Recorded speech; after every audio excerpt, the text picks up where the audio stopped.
Assalamualaikum warahmatullahi wabarakatuh. Alhamdulillahi rabbil alamin. Asyhadu an la ilaha illallah wahdahu la syarikalah wa asyhadu anna Muhammadan abduhu wa rasuluhu la nabiyya ba'dah. Allahumma salli wa sallim wa barik ala sayyidina wa nabiyyina Muhammadin wa ala alihi wa sahbihi wa man tabi'ahum bi ihsanin ila yaumiddin.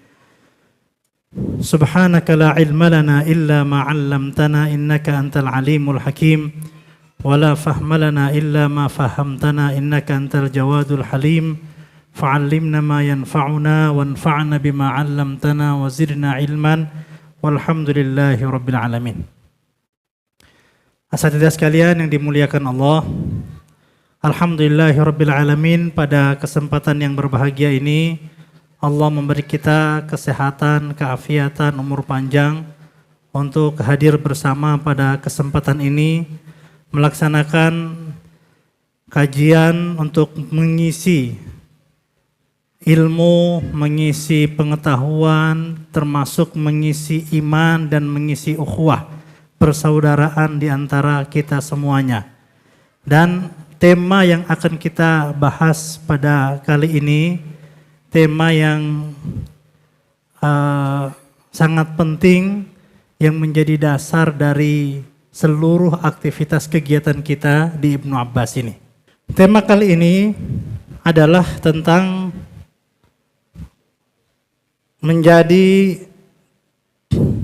menguatkan akidah Ahlus Sunnah wal Jamaah untuk kepentingan tarbiyah dan juga dakwah. Kajian tentang akidah Ahlus Sunnah wal Jamaah ini kajian yang sebetulnya sangat luas. Sampai itu menjadi menjadi fakultas tersendiri, yaitu Fakultas Usuluddin, yang fokus membahas itu bahkan dari S1 sampai S3. Belum lagi dengan kajian-kajian yang lain yang terkait dengan pembahasan Ahlus Sunnah wal Jamaah. Di sisi lain, perdebatan antar para ulama terkait dengan tema Ahlus Sunnah wal Jamaah ini adalah perdebatan yang sangat panjang dan sampai sekarang itu tidak habis-habis. Misalnya perdebatan antara Salafi dan Sufi, kemudian Asy'ari dan Athari dan seterusnya. Ini perdebatan yang sangat panjang hingga kemudian bagaimana caranya agar kita dapat memahami konsep Ahlus Sunnah wal Jamaah ini dengan cepat, sederhana, dan yang lebih penting daripada itu memiliki pengaruh dalam dakwah kita di Pondok Pesantren Tahfidzul Quran Ibnu Abbas Klaten ini. Pertama kita membicarakan tentang visi misi Ibnu Abbas. Ibnu Abbas ini memiliki visi misi dan tentunya visi misi ini hadir dengan penuh perenungan untuk tujuan yang sangat besar, yaitu menjadi lembaga pendidikan Islam yang unggul dalam mencetak generasi Qur'ani, Rabbani, ulul albab, berakidah Ahlus Sunnah wal Jamaah. Menjadi lembaga pendidikan Islam yang unggul dalam mencetak generasi Qur'ani, Rabbani, ulul albab, berakidah Ahlus Sunnah wal Jamaah.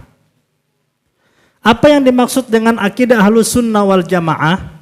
Ini akan kembali kepada satu hadis yang sangat masyhur dari Abu Dawud dan At-Tirmidzi, bahwa Rasulullah sallallahu alaihi wasallam bersabda, iftaraqatil yahudu ala 71 firqah. Yahudi akan terpecah menjadi 70 golongan, 71 golongan. Waftaraqan nasara ala 72 firqah. Nasrani akan terpecah menjadi 72 golongan. Wasataftariqu hadhil ummah ala 73 firqah. Sementara umatku umat Rasulullah sallallahu alaihi wasallam akan terpecah menjadi 73 golongan. Kulluha finnar illa wahidah. Semuanya di neraka kecuali satu. Qila man hiya ya Rasulullah? Para sahabat bertanya, siapakah mereka wahai Rasulullah? Qala, Rasulullah menjawab, ma ana alaihi wa ashabi. Ma ana alaihi wa ashabi. Mereka adalah yang mengikuti jalanku dan jalan para sahabatku. Ma ana alaihi wa ashabi, merekalah yang mengikuti jalanku dan jalan para sahabatku. Inilah yang kelak kata Rasulullah sallallahu alaihi wasallam orang yang selamat dari 73 golongan. Artinya peringatan Rasulullah ini bukan main-main. Kalau ujung-ujungnya sesat, ujung-ujungnya neraka, maka apa yang kita lakukan sepanjang hidup itu artinya sia-sia. Maka kaum muslimin pun sangat ingin untuk menjadi bagian dari satu golongan, yaitu ma'ana alaihi wa ashabi, atau kemudian dikenal dengan al-firqah an-najiyah, kelompok yang selamat. Dengan hadis ini kita dapat memahami bahwa kriteria golongan yang selamat itu pertama, mereka berpegang kepada Al-Quran. Sebagaimana dulu Rasulullah dan sahabat berpegang kepada Al-Quran. Kemudian yang kedua, mereka memuliakan sunnah Rasulullah sallallahu alaihi wasallam. Sebagaimana dulu Rasulullah dan para sahabat itu sangat memuliakan sunnah. Dan yang ketiga, mereka mengikuti jejak para sahabat Rasulullah dalam berjuang. Jadi kata kunci ahlus sunnah itu apa? Kata kunci ahlus sunnah adalah ma ana alaihi wa ashabi. Satulan pakai ini aja satulan. Biar kelihatan juga yang di sini. Ya. Ini enggak kelihatan. Jadi kata kuncinya adalah ma ana alaihi wa ashabi.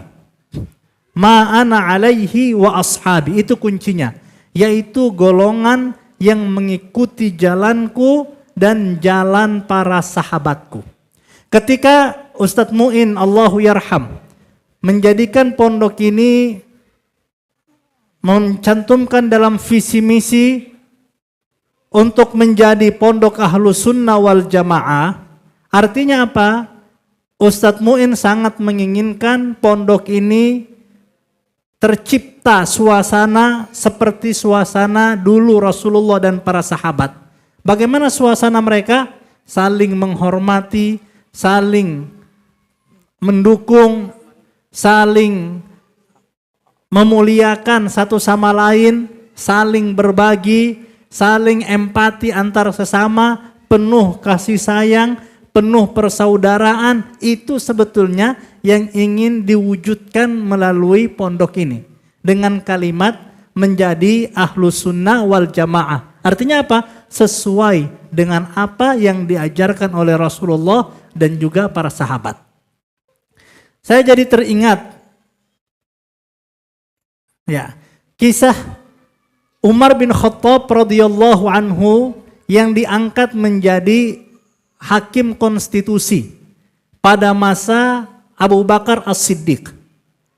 Setahun setelah beliau menjabat sebagai ketua Mahkamah Konstitusi, beliau mengundurkan diri. Abu Bakar bertanya, "Kenapa Umar engkau mengundurkan diri?" Jawab Umar radhiyallahu anhu, "Untuk apa? 1 tahun saya tidak punya kerjaan. Tidak ada satupun kasus yang masuk, tidak ada seorang pun yang berselisih, tidak ada seorang pun yang mengadukan temannya, yang membuat pengajuan-pengajuan itu kosong, tidak ada satupun. Artinya apa? Ternyata jamaah sahabat atau kondisi para sahabat ini kondisi yang benar-benar ideal untuk sebuah masyarakat. Alhamdulillah. Ini ya. Kondisi yang sangat ideal untuk sebuah masyarakat karena dalam kondisi ini ada kebersihannya, ada kedisiplinannya, ada saling menghormatinya, ada saling kasih sayangnya, ada saling hormat, ada saling dukung, ada saling berbagi dan seterusnya. Ini yang menjadi kata kunci dari Ahlus Sunnah yang ingin kita wujudkan, yaitu ma'ana alaihi wa ashabi, yaitu sesuai jalan Rasulullah dan juga jalan para sahabat. Memangnya ada yang bertentangan dengan Ahlus Sunnah wal Jamaah? Ada banyak ya, dari 73 tadi bayangkan, yang selamat cuma satu. Lah 72 itu mana? Rasulullah memang tidak merinci secara detail 72 golongan itu mana saja. Tetapi di antara golongan-golongan itu para ulama di kitab Al-Milal wan Nihal misalnya atau Tarikhul Firaq fil Islam, kita bisa mendapati beberapa kelompok-kelompok yang dianggap sesat oleh para ulama. Pertama, ada kelompok Khawarij misalnya. Yaitu kelompok yang mengkafirkan pelaku dosa besar dan memberontak kepada pemerintah muslim. Jadi kelompok Khawarij ini mereka tidak percaya kepada pemerintahan muslim. Pokoknya pemerintah yang sah itu mereka tidak tunduk kepada pemerintah yang diangkat oleh seorang muslim, dan satu dosa besar saja sudah membuat mereka pelaku dosa besar itu kekal di dalam neraka. Kemudian ada kelompok Mu'tazilah, ini kecil banget ya. Kelompok Mu'tazilah ini kelompok yang mengedepankan, bisa dibesarkan Ustaz. Kelompok yang mengedepankan akal di atas wahyu dalam perkara akidah. Jadi kalau ketemu antara wahyu yang sahih, kemudian akal yang sehat dalam perkara akidah, mereka mengikuti akalnya. Hukum konstitusi lebih tinggi daripada hukum kitab suci. Nah, kira-kira kalau di Indonesia begitu. Berikutnya ada Jahmiyah. Apa itu Jahmiyah? Kelompok yang menolak sifat-sifat Allah berdasarkan pemahaman yang ekstrim. Jadi mereka menafikan Al-Malik, Al-Quddus, As-Salam dan seterusnya, itu tidak ada bagi Allah Subhanahu wa taala. Berikutnya ada kelompok Murji'ah. Yaitu kelompok yang berpendapat bahwa iman cukup di hati. Ya sudah, yang penting iman, nggak beramal sama sekali, itu sudah cukup gitu. Yang penting sholat, saya sudah berdoa. Ya, as-sholat itu maknanya ad-doa. Yang penting saya sudah berdoa berarti saya sudah sholat gitu. Yang penting saya sudah iman, saya sudah cukup. Itu Murji'ah. Ada juga yang Qadariyah. Kelompok yang menolak takdir Allah dan bahwa manusia sendiri yang menciptakan dan menentukan hidupnya secara mutlak. Ini biasanya mazhab para penganut bisnis, para bisnismen untuk memotivasi, mereka pakai Qadariyah ini, nolak takdir. Udah, nggak usah pakai takdir. Ada juga Jabariyah. Ini Jabariyah ini biasanya mazhab orang-orang malas. Udah miskin dan malas. Maka pakai mazhab Jabariyah. Udah, semuanya itu berdasarkan takdir. Kita nggak usah usaha. Kalau makanan datang bakal datang. Kalau kita kaya bakal kaya. Nggak usah ada usaha sama sekali. Aslinya malas tapi mengatasnamakan takdir. Nah itu namanya kelompok Jabariyah. Ada juga kelompok Rafidhah. Rafidhah ini Syiah ekstrim. Pokoknya selain Ali di neraka. Maka mereka kalau tanggal 10 Muharram mulai itu mencaci maki Abu Bakar, Umar, Aisyah, Hafsah, dan sahabat-sahabat yang lain. Kemudian ada kelompok musyabbihah, yaitu yang menyerupakan Allah dengan makhluk, yang mengaku-ngaku Allah, anallah, anal haq. Bahwa kelompok wahdatul wujud ini masuk ke golongan musyabbihah ini. Ini yang bertentangan dengan akidah ahlus sunnah wal jamaah. Contoh-contoh, kok cuma 8? Nah ini 8 ini nanti bagiannya macam-macam lagi. Nanti Rafidhah ada macam-macam, Jabariyah macam-macam, Mu'tazilah ada macam-macam, dan seterusnya, dan seterusnya. Jadi intinya apa? Karakter penyimpangan yang membuat suatu golongan dikategorikan menyimpang dari ahlus sunnah wal jamaah. Pertama, penyimpangan dalam akidah. Kemudian penyimpangan dalam ibadah dan penyimpangan dalam sikap sosial. Dalam akidah menyalahartikan sifat Allah, menolak takdir, atau menciptakan keyakinan baru yang tidak ada dalam Al-Quran dan Sunnah. Oh ini kalau ini nabi palsu kemudian mengaku mendapatkan wahyu, itu terus ada. Dan anehnya selalu ada pengikutnya.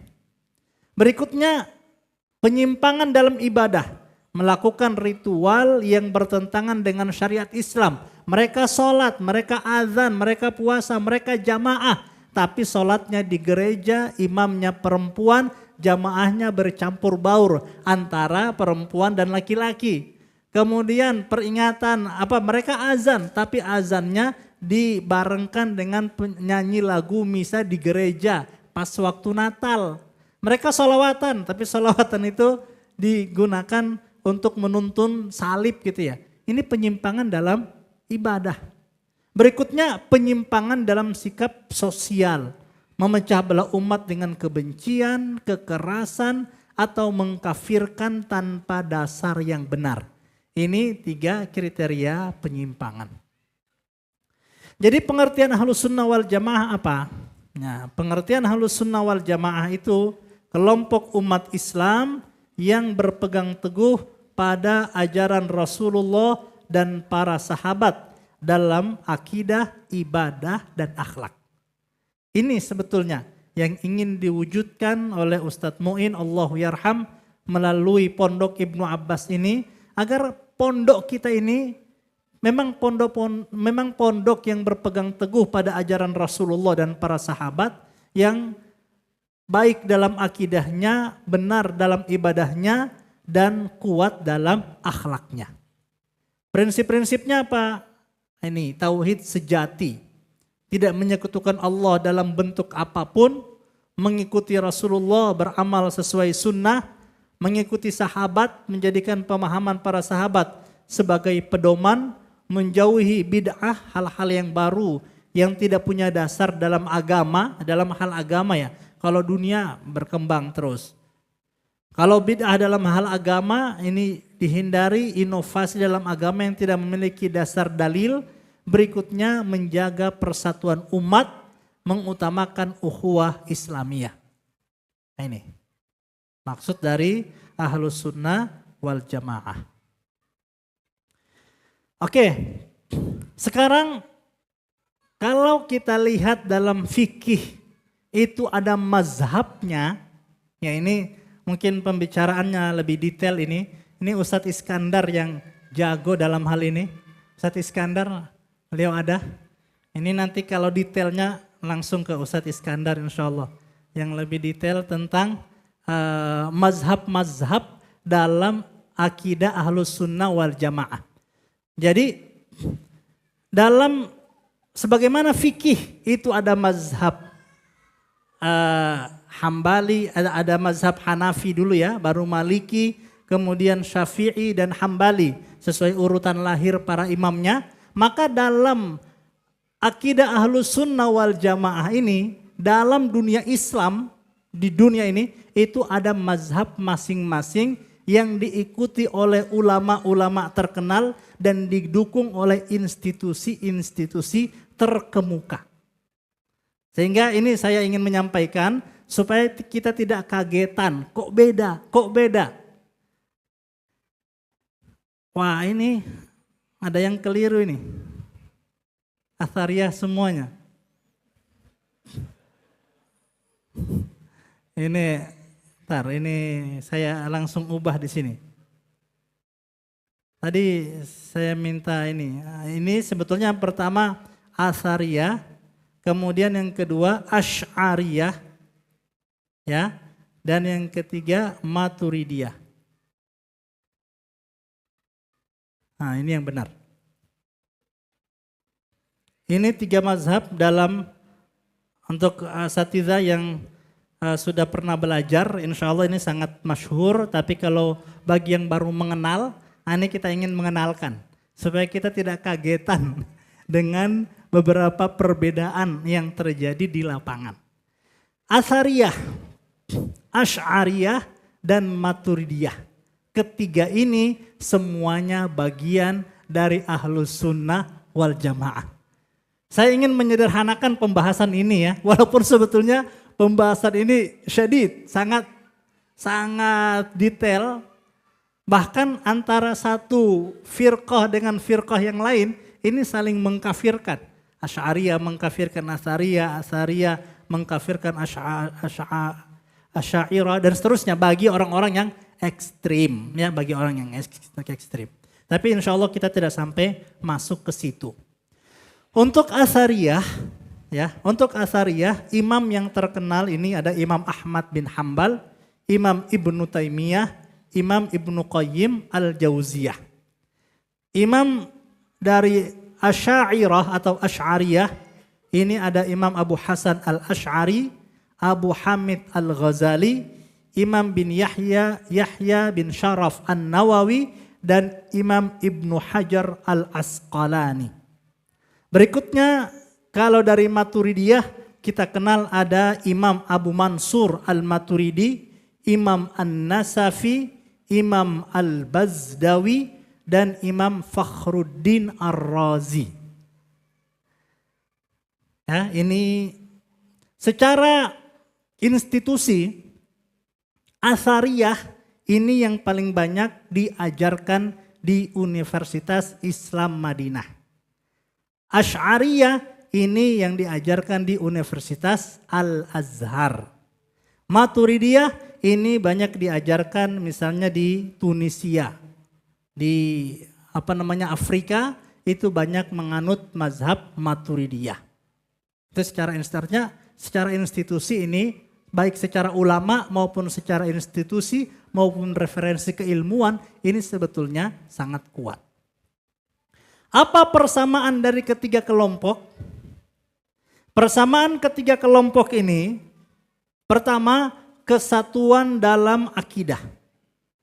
Ketiga kelompok baik Athariyah, Asy'ariyah maupun Maturidiyah itu pertama meyakini Allah memiliki sifat-sifat yang sempurna tanpa menyerupai makhluk. Yang kedua, mempercayai keabsahan dalil naqli, Quran dan hadis. Ketiga, menghormati generasi salafus salih sebagai rujukan utama. Semuanya sepakat dalam hal itu. Kemudian yang kedua, semuanya menolak terhadap penyimpangan. Jadi ketiga tadi, Athariyah, Asy'ariyah, Maturidiyah menolak paham Mu'taziliyah, Qadariyah, Jabariyah dan kelompok-kelompok yang menyimpang dari Ahlus Sunnah tadi. Dan yang ketiga, baik Athariyah, Asy'ariyah maupun Maturidiyah komitmen menjaga kemurnian tauhid. Jadi semuanya ketiganya sepakat bahwa akidah Ahlus Sunnah, akidah Islam harus dijaga sesuai dengan pemahaman yang benar dan jauh dari bid'ah dalam akidah. Bahkan pemahaman itu muncul justru karena niat baik mereka untuk menjaga agama ini agar tidak terkotori pemikiran-pemikiran yang salah dari manusia. Nah, sekarang kita akan masuk kepada perbedaan. Banyak perbedaannya, saya sampaikan 3 saja. Ya. Dalam hal metode, untuk asariyah itu dominan kepada teks nakli. Apa kata Al-Quran, ya begitu. Apa kata Rasulullah, ya sudah dipahami seperti itu. Kalau Asy'ariyah, ini kombinasi teks dan logika. Itu mereka menggunakan teks juga, tapi pakai logika juga.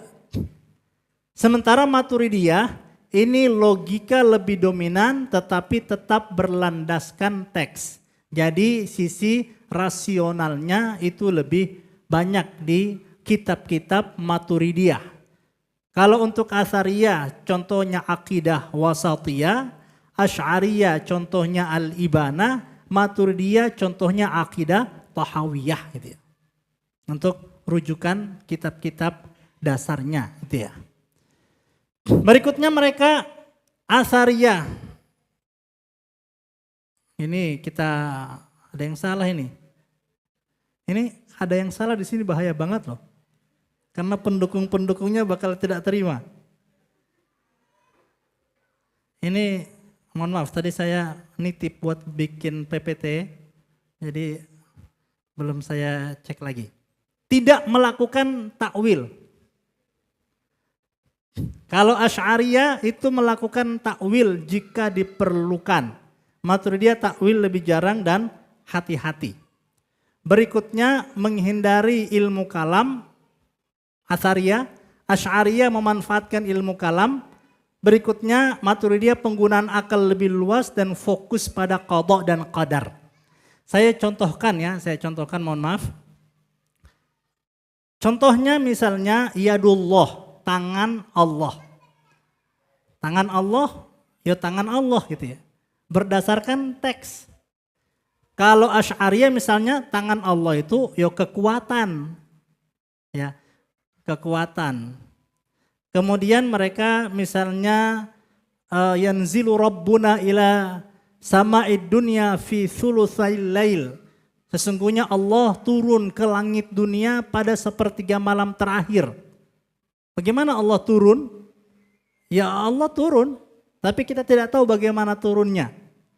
Kalau Asy'ariyah, ya yang turun itu adalah rahmat Allah, karena tidak mungkin Allah turun. Kira-kira begitu. Untuk pemahaman Asariyah dan Asy'ariyah. Untuk Asariyah mereka menghindari ilmu kalam, bahkan menganggap ilmu kalam ini adalah ilmu sesat. Berikutnya Asy'ariyah memanfaatkan ilmu kalam, ilmu debat, ilmu logika untuk memahami ketuhanan. Sementara Maturidiyah ini penggunaan akal lebih luas dan fokus pada qada dan qadar tadi.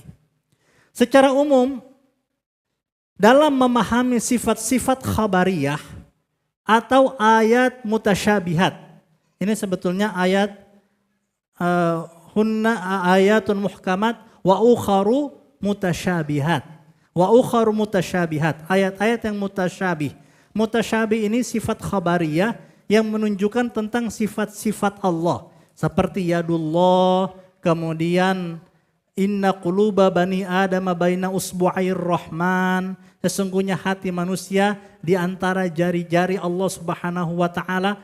Kemudian yadullahi fawqa aidihim, tangan Allah di atas tangan mereka. Ini bagaimana cara menafsirkan ayat-ayat seperti ini? Nah, itu biasanya menggunakan tiga cara.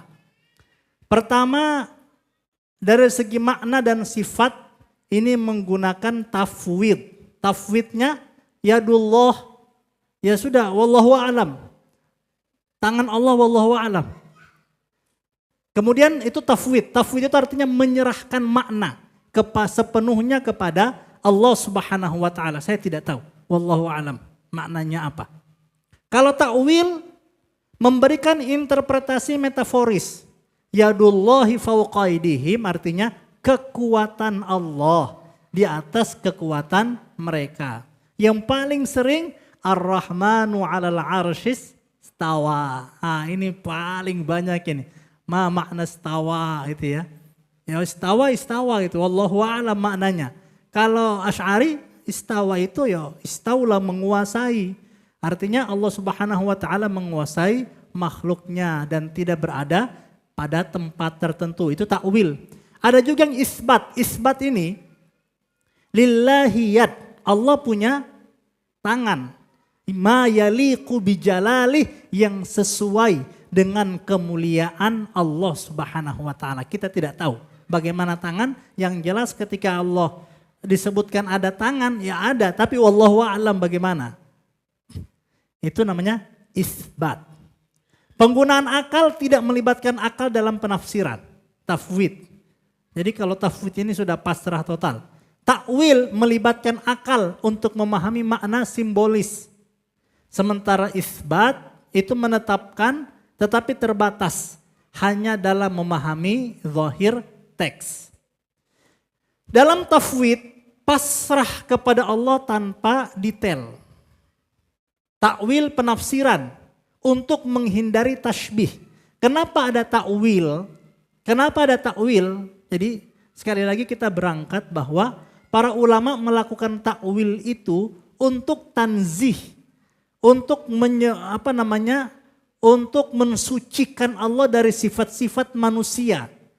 Daripada nanti orang membayangkan Allah punya tangan dan kaki, maka kita tafsirkan tangan dan kaki itu dengan kekuasaan gitu. Itu takwil. Jadi penafsiran untuk menghindari tasbih. Kalau isbat, penetapan sesuai zahir. Ya ada, tapi sesuai dengan Allah Subhanahu wa taala. Jadi kalau yang masyhur kata-kata Imam Syafi'i, amanna billah ala muradillah min ghairi ta'wilin wala tashbihin wala tanzirin wala mumathilin. Ini pembahasannya sebetulnya sangat mendalam, dan kita biarlah untuk yang pengen tertarik mendalami ini secara secara detail, hubungi Ustadz Iskandar, nanti beliau yang akan menjelaskan insyaallah. Oke, sekarang apa pengaruh akidah Ahlus Sunnah wal Jamaah dalam tarbiyah diri? Apa pengaruh Ahlus Sunnah wal Jamaah dalam tarbiyah diri kita? Yang pertama, ketika kita yakin kepada akidah, ibadah, dan akhlak, akan menanamkan keyakinan yang sangat kuat terhadap rukun iman, khususnya ini merupakan cikal bakal rukun iman itu pada wujudullah, rububiyah, uluhiyah, dan asma wa sifat.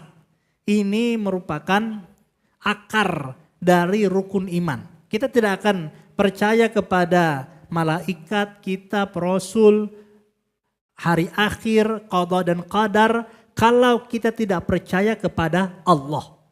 Maka percaya kepada Allah itu diawali dengan kepercayaan Allah itu sebetulnya ada atau tidak.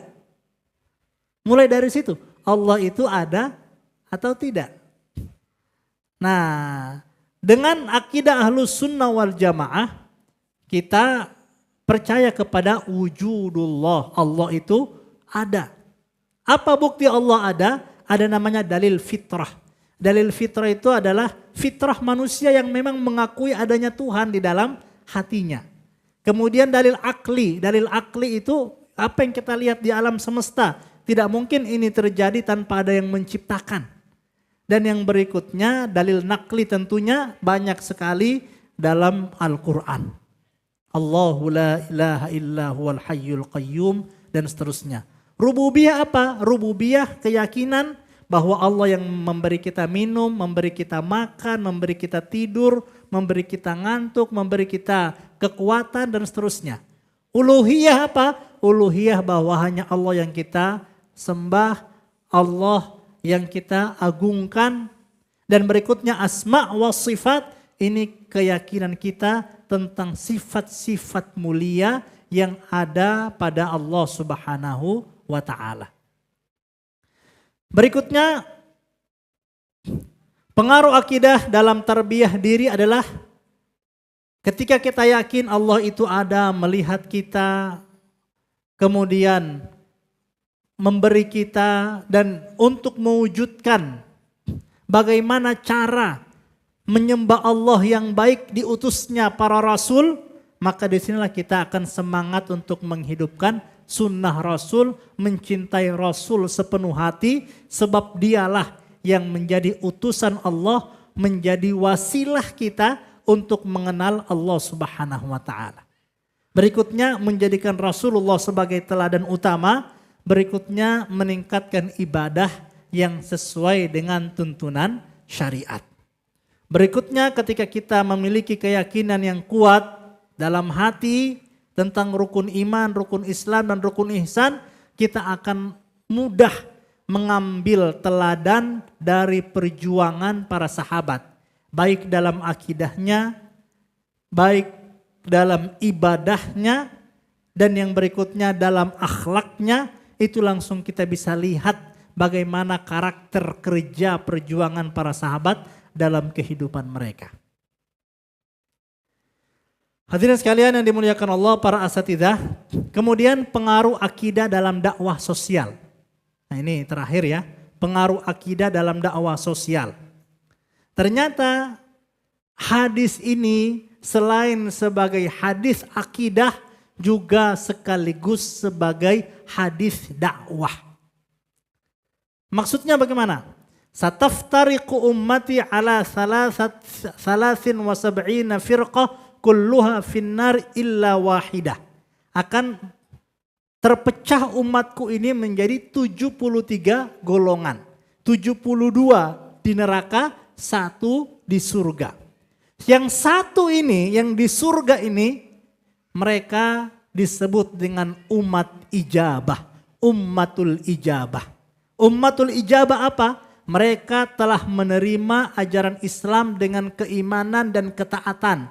Mereka beriman kepada Allah, Rasul, dan mengikuti ajaran Islam sesuai Al-Quran. Mereka termasuk golongan yang menjalankan syariat. Maka umat ini kemudian disebut dengan ummatul ijabah.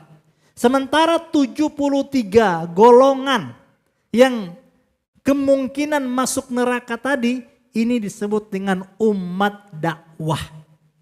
Artinya apa?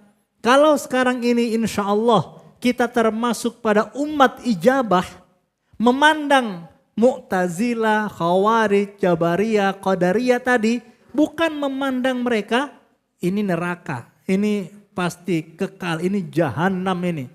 Yang selamat cuma saya. Bukan, kita memandang mereka sebagai ummatud dakwah, sebagai umat yang perlu kita dakwahi.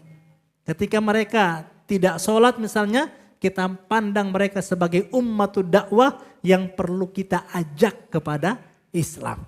Maka umat dakwah ini semua manusia yang menjadi sasaran dakwah Islam, baik yang sudah beriman maupun yang belum beriman. Termasuk dalam hal ini umat Islam yang mungkin tergelincir dalam penyimpangan berupa bid'ah, kesesatan akidah, tetapi belum keluar dari keislaman. Artinya melihat orang-orang yang sesat, kita tidak menyesatkan mereka, kita tidak mengkafirkan mereka, kita tidak mengucilkan mereka, karena mereka sesungguhnya adalah ummatud dakwah, umat yang perlu untuk kita dakwahi, bukan untuk kita jauhi. Oke. Berikutnya, apa pengaruh akidah dalam dakwah sosial? Ketika kita cara pandang kita sudah berubah. Bahwa cara pandang kita umat ijabah, yang sesat itu ummatud dakwah, maka yang terjadi adalah dakwah ngajak orang lain kepada kebaikan. Umat Islam akan menuju kepada kebangkitan ketika ada yaqdhatur ruh. Yaqdhatur ruh itu apa? Kebangkitan ruhiyah umat. Diwujudkan pada apa? Keyakinan yang kuat terhadap ajaran Rasul sallallahu alaihi wasallam. Para ulama meneliti, kenapa kok dulu para sahabat yang kelompok kecil, tidak dipandang, bahkan sebelah mata pun tidak dilihat, berada di Jazirah Arab, tiba-tiba mereka menjadi orang yang hebat banget gitu ya. Bisa mengalahkan Persia, bisa mengalahkan Romawi, bukan hanya mengalahkan pilkada gitu ya. Tapi benar-benar perang. Dan kalau namanya perang itu yuk tembak-tembakan antara hidup dan mati. Kemudian mereka berjuang dengan perjuangan yang luar biasa dan bisa menguasai 2/3 dunia. Kenapa? Ternyata rahasianya 3. Yang pertama, para sahabat memiliki keyakinan yang kuat terhadap ajaran Rasulullah bahwa inilah ajaran yang benar yang berasal dari Allah Subhanahu wa taala. Kemudian yang kedua, para sahabat memiliki kepuasan dan kebanggaan terhadap risalah Islam. Bahwa saya bersyukur banget sudah dikasih tahu jalan kebenaran. Mereka puas. Dan kalau kita lihat kepada penelitian-penelitian ilmu pengetahuan, semakin dalam diteliti ternyata semakin ditemukan cara makan terbaik adalah cara makannya Rasulullah. Cara bertetangga yang baik, cara bertetangganya Rasulullah. Cara jalan yang terbaik, cara jalannya Rasulullah. Cara tidur yang terbaik, cara tidurnya Rasulullah. Pilihan makanan terbaik, pilihan makanannya Rasulullah. Kemudian dalam sholat ada keajaiban, dalam puasa ada mukjizat ilmiah, dalam zakat bisa menangani kehidupan sosial. Ini semuanya Masya Allah. Ada kepuasan dan kebanggaan terhadap ajaran Islam. Maka kemudian ajaran Islam ini menjadi shortcut kesuksesan. Shortcut itu dalam arti kita tidak tahu ini benar atau ini manfaatnya atau tidak. Selama itu ada hadisnya diajarkan oleh Rasulullah, insya Allah ini akan membawa kepada kebaikan. Dan yang berikutnya, ketika di tengah jalan ada yang menentang, di tengah jalan ada yang membantah, harapan yang kokoh atas pertolongan Allah, intan surullaha yansurkum. Kalau kamu menolong Allah, maka Allah pasti akan menolongmu. Jadi apalagi keyakinan, kepuasan, ada harapan yang kokoh atas pertolongan Allah menjadikan para sahabat sudah nggak mikir dunia lagi, tapi ternyata dunia yang datang bertekuk lutut kepada mereka. Maka dalam hal ini yang perlu kita lakukan apa? Yang perlu kita lakukan adalah menyatukan umat di atas prinsip Al-Quran dan Sunnah. Berikutnya kita berusaha untuk menjauhi fanatisme golongan. Kita berusaha menjadikan sempurna diri kita dalam ijabah wahyu, dalam ijabah ajaran Rasul, dan menganggap orang lain yang masih belum berada di jalan kebenaran sebagai bagian dari masyarakat yang perlu untuk kita dakwahi dan kita ajak mereka kepada Islam. Maka dakwah yang kita lakukan dakwah yang santun dan tidak memaksa, menjadi teladan dengan akhlak yang mulia, dan menjadi dakwah yang komprehensif di berbagai bidang kehidupan. Hadirin sekalian, para asatidzah yang dimuliakan Allah, kalau kita memandang segala sesuatu dengan kacamata dakwah, maka insya Allah semua itu akan menjadi kebahagiaan dan ibadah. Misalnya anak-anak santri kita ini, anak-anak santri kita yang suka ngantuk di kelas, yang suka kadang-kadang masuk, kadang-kadang tidak, yang suka kadang-kadang sulit diatur, yang diajarin kok enggak paham-paham gitu ya. Ya Allah, ini ummatud dakwah ini. Ini bagian dari dakwah saya untuk membawa dia kepada kebaikan. Justru itu menjadi peluang. Setiap ketidakpahaman, setiap kebodohan itu adalah kesempatan dan peluang kita untuk mendapatkan amal dan kebaikan di sisi Allah Subhanahu wa taala. Maka dengan demikian, apapun yang kita lakukan, ya kita hanya berdakwah kok. Semuanya itu sudah diatur oleh Allah. Saya melakukan apa yang menjadi tugas saya. Untuk selanjutnya hidayah atau tidak itu berasal dari Allah Subhanahu wa taala. Demikian apa yang dapat saya sampaikan. Semoga bisa dipahami. Ada kesalahan, kekhilafan, saya mohon maaf. Jazakumullahu khairan. Assalamualaikum warahmatullahi wabarakatuh.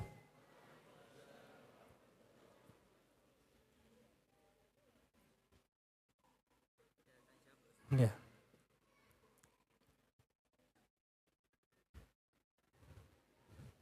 Cek. Acara selanjutnya tanya jawab. Ada yang ingin bertanya dari ustadz-ustadznya terlebih dahulu? Dari ustadz-ustadznya ada yang mau bertanya? Dari ustazah, apabila ada pertanyaan, boleh angkat kakinya, tangannya maksudnya. Oh ya, monggo Ustaz. Cek. Assalamualaikum warahmatullahi wabarakatuh. Salam warahmatullahi wabarakatuh. Ini perkenalan nggak? Gak usah ya mas. Ya perkenalkan, nama saya Rofili Wa Muhammad dari SMIT, guru sejarah. Gitu. Saya ingin menanyakan tentang Wahdatul Wujud tadi. Ya. Wahdatul Wujud kan sebenarnya cabang atau aliran tasawuf gitu. Ya Bustami, Al-Halaj. Terus apakah semua penganut Wahdatul Wujud itu sesat, Ustaz? Karena memang Wahdatul Wujud itu sebenarnya kan pernah eksis di Nusantara gitu. Yang dipopulerkan oleh Hamzah Fansuri, Asumatrani, ya, dan mendapatkan dukungan dari Ustadz Iskandar, Sultan Iskandar, ya, dari Aceh, sebelum diberangus oleh Araniri yang didukung oleh Iskandar Sani gitu. Dan sebenarnya itu yang pertanyaan, Ustadz.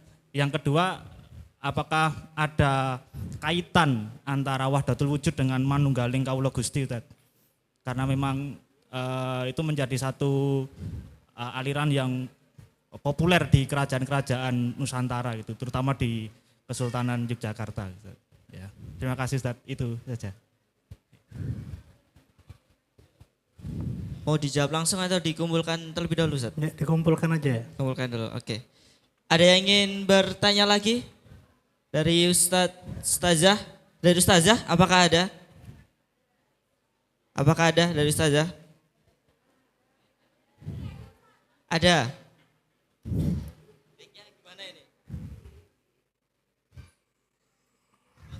Ini diantarin Umar. Ambil itu. Sudah. Kenapa jadi?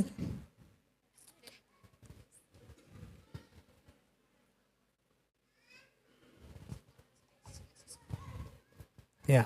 Assalamualaikum warahmatullahi wabarakatuh. Assalamualaikum warahmatullahi wabarakatuh. Ustadz, saya pernah membaca penjelasan dari kitab Aqidah Al-Wasithiyah. Nah, yang paling sulit untuk dipahami adalah tadi antara kelompok Qadariyah sama kelompok Jabariyah. Bagaimana kita cara menjelaskan supaya kita pun memahami bahwa irodahnya kita sebagai manusia itu berada di bawah irodahnya Allah. Seperti itu. Karena ketika kita menjelaskan itu, kalau kita irodah kita di bawah irodahnya Allah, berarti nanti kita memihak kepada salah satu kelompok itu bahwa kemauan kita di bawah kemauan Allah. Artinya malasnya kita pun di bawah malasnya Allah. Seperti itu. Di bawah perintah Allah untuk malas, seperti itu. Nah, bagaimana cara menjelaskan atau kita pun memahami itu jadi lebih mudah gitu, bahwa irodahnya kita tetap berada di bawah irodahnya Allah, tapi itu tidak menjadikan bahwa kafirnya seseorang bukan karena keinginan Allah gitu, karena ada istilah kauniyah dan syariah tadi. Gitu Ustaz.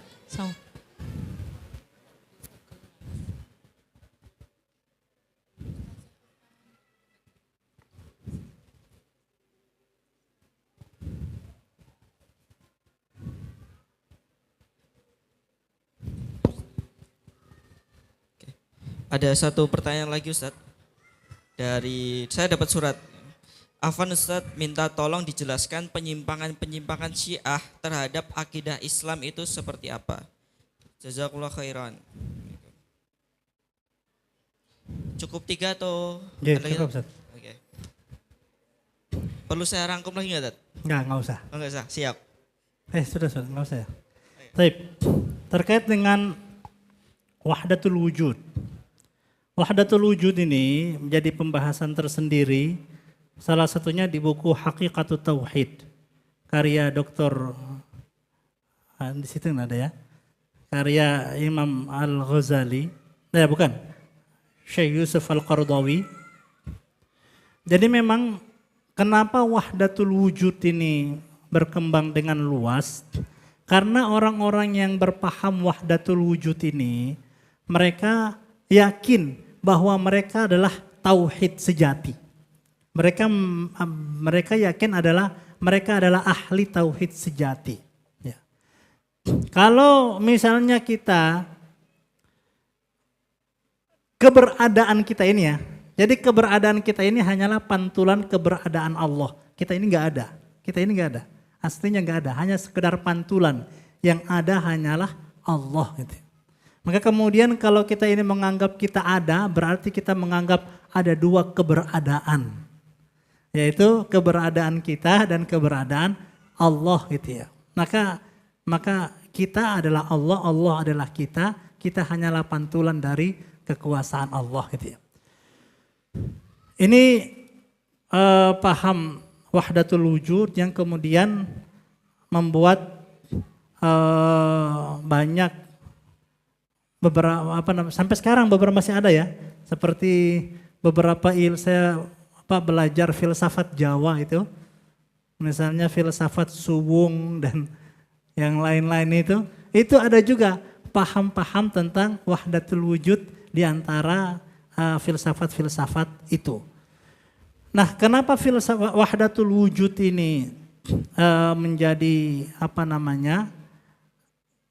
menjadi diharamkan? Karena di sini mereka menjadi musyabbih yang sangat kuat gitu ya. Menjadi musyabbih yang sangat kuat, tidak membedakan antara khalik dan makhluk. Antara khalik gitu, jadi mereka tidak menganggap ada eksistensi makhluk. Yang ada cuma eksistensi khalik. Padahal khalik itu ada makhluknya. Makhluk ada khaliknya.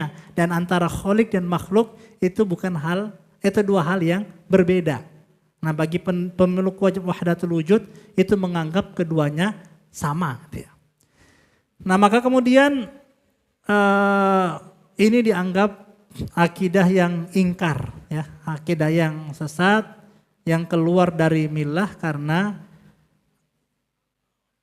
begitu, menyamakan makhluk dengan khalik, khalik dengan makhluk. Apakah kemudian itu sama dengan manunggaling kaulo Gusti? Itu Allahu alam. Apakah itu terjemahannya atau bukan gitu ya? Yang saya pahami selama ini itu terjemahan dari wahdatul wujud dalam versi Jawa itu adalah manunggaling kaulo Gusti. Ya. Allah alam. Dan dalam kenyataannya memang banyak ya, di Indonesia itu sempat berkembang dan Masya Allah keyakinan orang yang wahdatul wujud itu sampai mau dibunuh sekalipun itu mereka rela untuk mempertahankan keyakinan itu. Tapi kemudian itu menjadi sesat karena faktor tadi, itu sesat ya.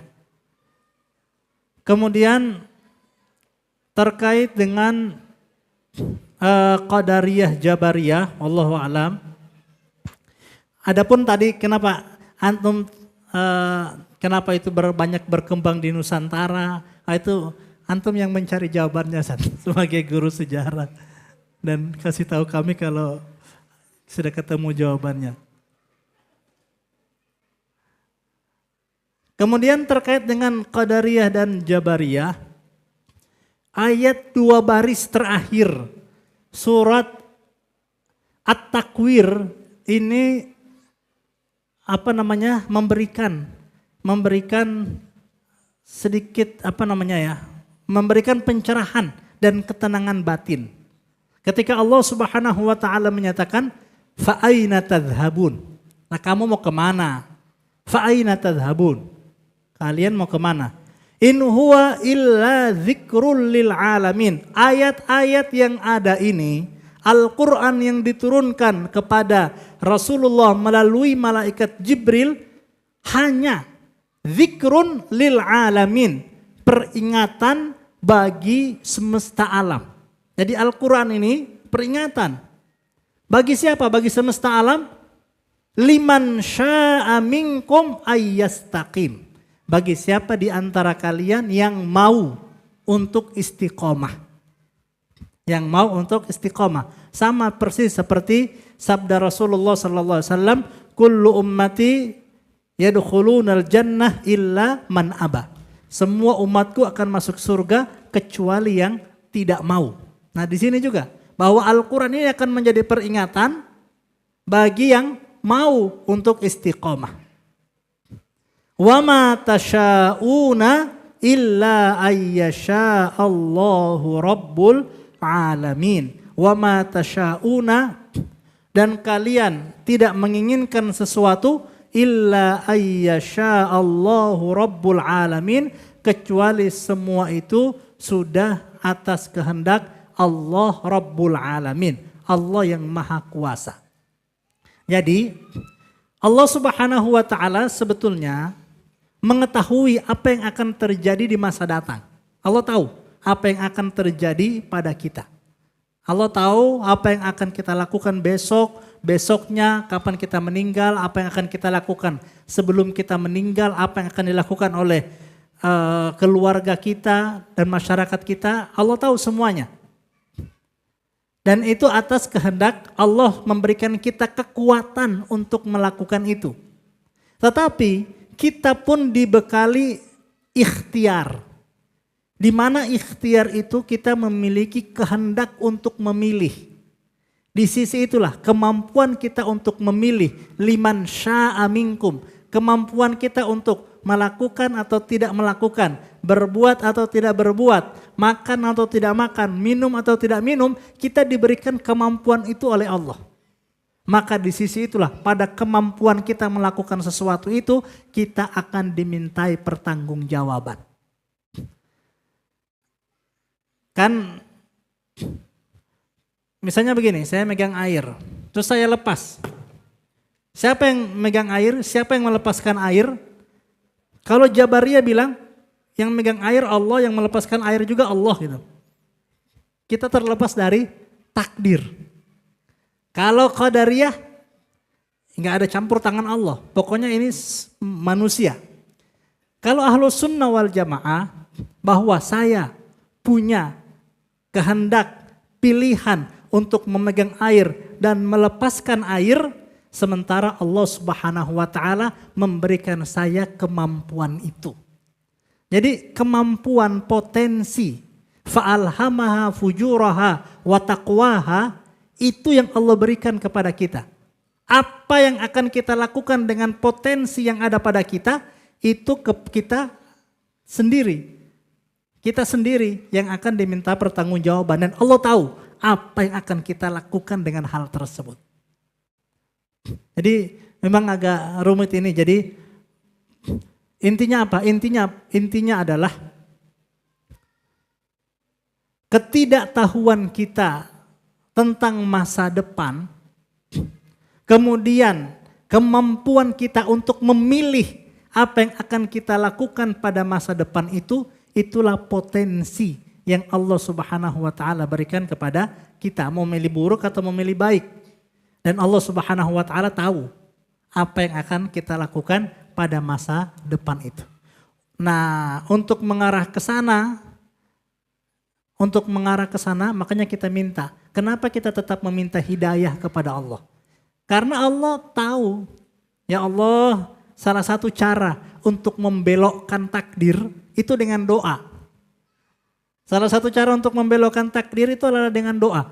Karena ketika kita berdoa, ya Allah, Engkau tahu nanti kalau saya seperti ini, akan seperti ini, maka arahkan saya kepada yang baik. Maka Allah pun mengarahkan kita kepada yang baik. Kemudian begitu juga misalnya, dalam hal husnudzon kepada Allah. Kita itu sudah punya takdir baik, takdir buruk. Satu cara yang bisa kita lakukan untuk mengubah takdir buruk menjadi takdir baik adalah dengan husnudzon kepada Allah. Karena ketika kita misalnya sakit, menurut kita itu takdir buruk gitu ya. Tapi kita berhusnudzon kepada Allah. Ini ujian, ini kesempatan tobat, ini kesempatan ketemu keluarga. Maka sakit tadi yang awalnya takdir buruk itu menjadi takdir baik. karena husnudzon kita kepada Allah. Maka sebetulnya ketika kita memiliki husnudzon yang kuat kepada Allah, akan menjadikan hidup kita bahagia, melimpah, penuh keberkahan, karena kita mampu mengubah hal-hal yang tadinya buruk, yang tadinya menderita, itu menjadi kesempatan kita untuk berpahala, untuk mendapatkan ridho dari Allah Ta'ala. Itulah kemudian yang disebutkan dalam hadis, ajaban li amril mu'min inna amrahu kullahu lahu khair.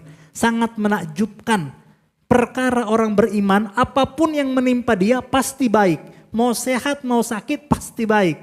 Mau celaka, mau dosa itu, mau celaka, mau selamat pasti baik. Termasuk, kata para ulama, makan Nabi Adam alaihi salam makan syajaratul khuldi itu, atau buah kekekalan itu jauh lebih baik kondisi Nabi Adam setelah beliau makan buah khuldi sebelum beliau makan buah khuldi itu. Karena setelah dia makan buah khuldi, dia bertobat, dia mendapatkan ampunan, dia mendapatkan rahmat dan karunia dari Allah Subhanahu wa taala. Artinya apa? Makan buah khuldi itu pun baik bagi Nabi Adam alaihi salam karena dia berasa husnudzon dan bertobat kepada Allah Subhanahu wa taala. Ini memang agak rumit ya, nanti kita bicarakan insya Allah pada kesempatan yang lain. Saya kira demikian, cukup ya untuk pertemuan kali ini. Demikian, jazakumullah khairan, saya akhiri. Assalamualaikum warahmatullahi wabarakatuh.